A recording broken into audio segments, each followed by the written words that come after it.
Circulating current is also known as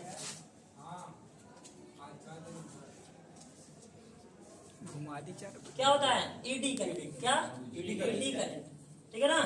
वही जो मैंने बताया, जैसे यहाँ से पत्थर फेंक दो किसी पानी में, तो वहां शांत पानी में, अगर शांत जल में तुम्हें पत्थर फेंका तो वहां कैसा वाइब्रेशन होता है? ऐसे सर्कुलेटिंग होता है। तो यहाँ हमने कहा कि करंट सर्कुलेटिंग पानी की धारा, जैसे सर्कुलेटिंग पानी की धाराएं होती हैं, लाइक दिस, उसी प्रकार सर्कुलेटिंग किसकी धारा? करंट की धारा को हम क्या कहते हैं? ईडी करंट कहते हैं। बट ये ईडी करंट बनता कहाँ है? तो ये ईडी करंट देखो, यहाँ जैसे पानी में फेंक दिए तो पानी में सर्कुलेटिंग करंट बना है। कैसा बना है? पानी में सर्कुलेटिंग करंट बना है। सर्कुलेटिंग करंट किसमें? पानी में, क्योंकि आपने किसको डिस्टर्ब किया? पानी को डिस्टर्ब किया। लेकिन अगर आप करंट को डिस्टर्ब कर दोगे तो वो मेटेलिक वायर पे या मेटेलिक सबस्टांस पे सर्कुलेटिंग करंट बना देगा। क्या बना देगा? Circulating current. और जहां सर्कुलेटिंग करंट बनता है उसी को क्या बोलते हैं? ईडी करंट बोलते हैं। लेकिन इसको ये बिल्कुल डिपेंड्स ऑन लेंज लॉ होता है। किसमें होता है? ये लेंज के नियम के अनुसार ही इसमें सर्कुलेटिंग करंट बनता है। और किस प्रकार बनता है? तो ड्यूटी अकॉर्डिंग टू, जैसा हमारा इसमें दिया है एनसीईआरटी में, उसी को पूरा हम डायग्राम बना के समझने की कोशिश करते हैं। ठीक है, तो देखते हैं इसको क्या समझेंगे। ईडी करंट, ठीक है। एक बार ईडी करंट फिर से देखते हैं ये क्या है पूरा। तो देखो, ईडी करंट में पहले हमें क्या लेना पड़ेगा? इसको सेटअप देखो, इसका सेटअप क्या है। वैसे तो हमें समझ गया है कि circulating current is also known as eddy current. Circulating current ही ईडी करंट बनाता है, ठीक है ना। बट ये सर्कुलेटिंग करंट बनता कैसे है और ये सर्कुलेटिंग करंट आया कहाँ से? ठीक है ना। तो हम क्या करेंगे, सबसे पहले क्या करते हैं, एक हम इसे पाइवेटेड फिक्स एक पॉइंटर लेते हैं और यहाँ से एक मैग्नेट लेते हैं। क्या लेते हैं? मैग्नेट को एक थ्रेड से, धागे से लटका देते हैं और दो चुंबकों के पोल के बीच में क्या करते हैं, इसे क्या करते हैं? ऐसे करते हैं, पेंडुलम की तरह घुमाते हैं। तो पेंडुलम की तरह इसे घुमाएंगे दो चुंबकों के बीच में। तो घुमाने के बाद में होता क्या इसमें? तो मैंने कहा कि ईडी करंट बनेगा कैसे। तो सबसे पहले इसमें हो क्या रहा होगा, तो कॉपर के प्लेट को मैग्नेटिक पोल के बीच में क्या करते हैं? मोशन कराते हैं। मोशन कराने से आप खुद बता दो, क्या मैग्नेटिक लाइन को कट करेगा? मैग्नेटिक लाइन को कट करेगा तो मैग्नेटिक लाइन में क्या आएगा? चेंजेस आएगा। फिर से फैराडे का लॉ चालू हो गया, तो मैग्नेटिक लाइन में चेंजेस आएगा। मैग्नेटिक लाइन में चेंज होने की वजह से मैग्नेटिक फ्लक्स में चेंज आएगा, जिसके वजह से क्या बनेगा? ईएमएफ बनेगा। और ईएमएफ बनने की वजह से कॉपर की प्लेट में सर्कुलेटिंग करंट बन जाती है। कॉपर की प्लेट में क्या बन जाती है? Circulating current. फिर से ये देखो, इसमें मोशन करेगा। मोशन करने की वजह से मैग्नेटिक लाइन में क्या करेगा? चेंजेस लाएगा, क्योंकि मैग्नेटिक लाइन को कट करेगा। और मैग्नेटिक लाइन को जैसे ही कट करेगा तो क्या बनेगा? फ्लक्स बनेगा। इसका मतलब फ्लक्स में भी चेंजेस आएगा। किसमें चेंजेस आएगा? फ्लक्स में। अगर फ्लक्स में चेंज आएगा तो जिसकी वजह से क्या बन जाएगा? ईएमएफ बन जाएगा, क्योंकि फ्लक्स बनने का कारण, फ्लक्स बनने से ही इंड्यूस करंट बनने वाला है। तो फ्लक्स में चेंज होने की वजह से ईएमएफ बनेगा, जिसे हम वोल्टेज भी कहते हैं। और ईएमएफ बनने की वजह से क्या आ जाएगा? हमारे कॉपर की प्लेट में एक सर्कुलेटिंग करंट बन जाएगी। कैसी करंट बन जाएगी? सर्कुलेटिंग।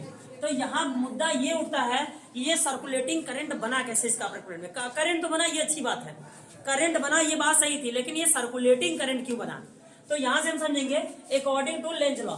लेंज ने क्या बताया था कि देखो, करंट जिस कारण के, जिस कॉज की वजह से करंट बनता है, जिस भी सबस्टांस में, जिस भी कंडक्टर में, जिस कॉज की वजह से, जिस कारण की वजह से प्लेट में करंट बना है, वो उसी कॉज का क्या करती है? अपोज करती है। तो हमने कहा ये इसमें जो करंट बना है, इसका पूरा का पूरा जो रिस्पॉन्सिबिलिटी है वो मैग्नेट को जाता है, मैग्नेटिक फ्लक्स को जाता है, या तो मैग्नेटिक लाइन को जाता है। इसका मतलब ये जो मैग्नेटिक फील्ड दिखाई दे रहा है जिसमें करंट बना है, उसका क्या करेगी? अपोज करेगी। तो ये पूरा मैग्नेट किसका अपोज करेगी? जिसमें करंट बना है। समझ गए कि नहीं? या तो ये इसका अपोज करेगा या तो ये अपोज करेगा, दोनों में से कोई एक मान लो कि अपोज करेगा। तो जिस कारण की वजह से इसमें करंट बना है वो उसी कारण का क्या करती है? अपोज करती है। मतलब ये कॉपर की प्लेट इस मैग्नेटिक फील्ड का क्या करेगी? अपोज करेगी। तो अपोज किस तरह से करता है?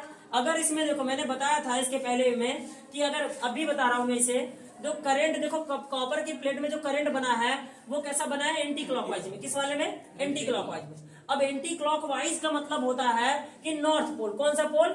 North pole. तो नॉर्थ पोल वाला जब इसमें करंट बना है और एंटी क्लॉकवाइज में बना है, तो नॉर्थ पोल वाला जब नॉर्थ पोल के पास पहुंचेगा तो इसको क्या कर देगा? रिपल्सन कर देगा, मतलब दूर भगा देगा। जब ये दूर आएगा तो ये क्या बन जाएगा? तब इसका सर्कुलेटिंग करंट क्या हो जाएगा? क्लॉकवाइज में हो जाएगा। क्या हो जाएगा? क्लॉकवाइज में। क्लॉकवाइज में इसलिए हो रहा है क्योंकि उसका ये अपोज कर रहा है। क्या कर रहा है? अपोज कर रहा है। और ये फ्लक्स से दूर जा रहा है। क्या जा रहा है? फ्लक्स से दूर जा रहा है। अगर ये फ्लक्स से दूर जा रहा होगा तो इसमें करंट अब करंट कम हो रहा होगा। क्या हो रहा होगा? करंट कम। देखो करंट जब ज्यादा होता है तो ये एंटी क्लॉकवाइज में घूम रहा होता है, और करंट जब कम होने लगता है तो ये कौन से वाइज में घूमता है? क्लॉकवाइज में। तो यहाँ फ्लक्स कम लिंक हो रहा होता है, इसलिए क्लॉकवाइज में घूमने लगेगा। तो जब ये क्लॉकवाइज में घूमने लगेगा तो ये कौन सा पोल बना लेगा? ये साउथ पोल बना लेगा। तो साउथ वाला इसको क्या करेगा? रिपल्सन करेगा, और नॉर्थ वाला इसको क्या करेगा? अट्रैक्शन करेगा। इसका मतलब ये साउथ वाले के पास में अगर पहुंचा होगा तो साउथ वाला इसे दूर भगा देगा, तो नॉर्थ वाला अट्रैक्ट कर लेगा। इसका मतलब अब इसमें जब ये नॉर्थ वाला अट्रैक्ट कर रहा होगा तो ये भयंकर मैग्नेटिक लाइन में जा रहा होगा, और भयंकर मैग्नेटिक फ्लक्स को चेंज कर रहा होगा। इसका मतलब इसमें भयंकर करंट बन रहा होगा। तो जब ये नजदीक में जाएगा तो इसका जो क्लॉकवाइज में घूमने का डायरेक्शन है वो एंटी क्लॉकवाइज में हो जाएगा। जैसे ही एंटी क्लॉकवाइज में होगा फिर ये नॉर्थ वाला इसका अपोज कर देगा, और ये फिर से दूर भाग जाएगा, और दूर भागने की वजह से फिर से इसमें कौन सा डायरेक्शन हो जाएगा? क्लॉकवाइज।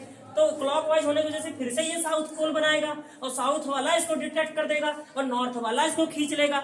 मतलब हर बार लेंज लॉ लग रहा है, मतलब आएगा तो आने नहीं देगा और जाएगा तो जाने नहीं देगा। समझ रहे हो ना? मतलब कुंडली में या क्वाइल में जिस कॉज के वजह से करंट बना है वो उसी कॉज का क्या करेगा? विरोध करेगा। तो विरोध ये ना सर्कुलेटिंग करंट के फॉर्म में करता है। कैसा करता है? सर्कुलेटिंग करंट में। और करंट सर्कुलेटिंग बनता ही है, जिस भी क्वाइल में करंट बनता है वो ऑलवेज हमेशा कैसा बनता है? सर्कुलेटिंग बनता है। बट इसका एरिया छोटा है इसलिए इसी में ये घूम के रह जाएगा। किसमें?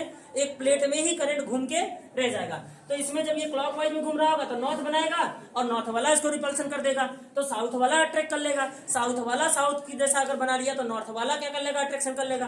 तो इसी तरह से अपोज रिपेल, ये अपोज और अट्रैक्शन होता रहता है, ठीक है ना? और इसकी वजह से इसमें सर्कुलेटिंग करंट बनता रहता है। तो इस पूरे प्लेट में, पूरे कॉपर की प्लेट में कैसा करंट बन जाता है? Circulating current. और वो किसकी वजह से हो रहा है? अकॉर्डिंग टू लेंज लॉ, ठीक है ना?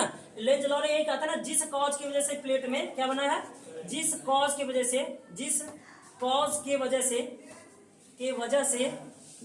किसमें? प्लेट में कॉपर की प्लेट में, किसकी प्लेट में? कॉपर की प्लेट में। कॉपर की प्लेट में करंट बना है। क्या करंट बना है?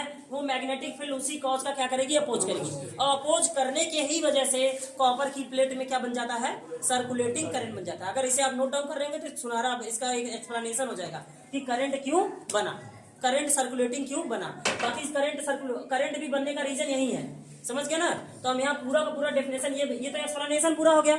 लेकिन अगर आप किसी को बता रहे होंगे कि ईडी करंट क्या होता है तो आप बता देना circulating current is also known as eddy current. Circulating current को ही क्या कहते हैं? Eddy current. किसी भी कंडक्टर में जो सर्कुलेटिंग करंट बनता है उसे क्या बोलते हैं? ईडी करंट होता है।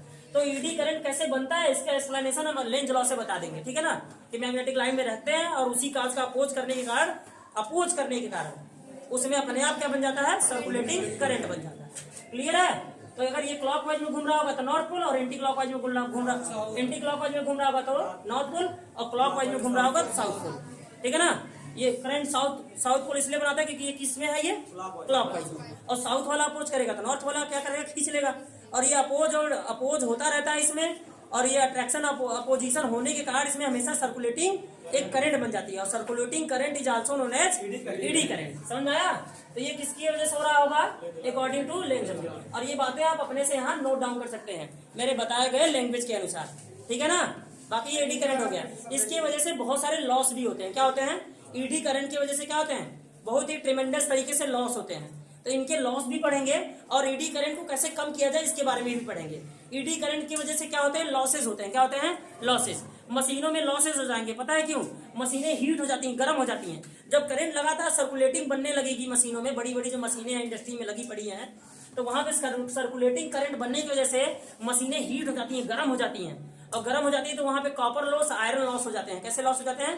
कॉपर का प्लेट है तो कॉपर लॉस हो जाएगा, आयरन का प्लेट है तो आयरन लॉस हो जाएगा। समझ गए? और एक होता है हिस्टेरिसिस लॉसेस। कौन सा होता है? Hysteresis loss. आपके सिलेबस में है, बस उसमें नाम दे दिया गया है 12th सिलेबस में। लेकिन ये जितने तरह के लॉसेस करता है ईडी करंट की वजह से करता है, ठीक है ना? ईडी करंट के कुछ फायदे भी हैं और ईडी करंट के कुछ नुकसान भी हैं। फायदे ये है कि इसकी ब्रेकिंग, ये ट्रेन की ब्रेकिंग सिस्टम में काम आता है। ईडी करंट नहीं होता तो शायद आज ट्रेन के लोकोमोटिव में ब्रेकिंग सिस्टम फेल हो जाती। उनमें ऐसा कोई जुगाड़ ही नहीं होता कि हम किस वाले तरीके से ब्रेक लगाया जाए। तो यहाँ जितने भी इलेक्ट्रिक व्हीकल हैं उसमें हमें जब भी ब्रेक लगाना होता है तो हम किससे लगाते हैं? ईडी करंट से। मशीनों को रोकने के लिए भी आजकल ईडी करंट के ही सिस्टम अपनाए जा रहे हैं। बाकी इनके लॉस भी होते हैं, ठीक है ना? तो लॉस, इनके फायदे और इनके नुकसान दोनों चीजें हम अभी पढ़ लेते हैं, ठीक है?